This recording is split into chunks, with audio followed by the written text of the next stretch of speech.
Hi. എട്ടും പൊട്ടും തിരിയാത്ത കുട്ടി 8 മുട്ട താഴെ ഇട്ടു. എന്ത് സംഭവിക്കും? ഒരു കുസൃതി ചോദ്യമാണ്.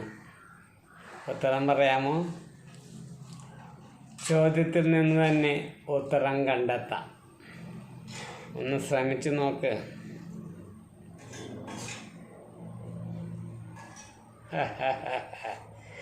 എനിക്കിങ്ങനെയൊക്കെ തള്ളല്ലേ വിടാൻ പറ്റുള്ളൂ. നിങ്ങൾ ചുമ്മാ കേട്ടു നോക്ക്.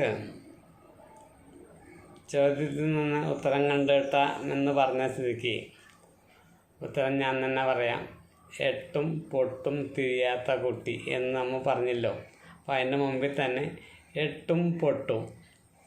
അപ്പോൾ 8 മുട്ട താഴെ ഇട്ടു എന്ന് പറഞ്ഞാൽ എട്ടും പൊട്ടും. എല്ലാവർക്കും ശേഖർജി ജീവിതം നന്മ നിറഞ്ഞതാകട്ടെ എന്ന് പ്രാർത്ഥിക്കുന്നു. I love you. അടുത്ത തള്ളമായി പിന്നെ വരാം.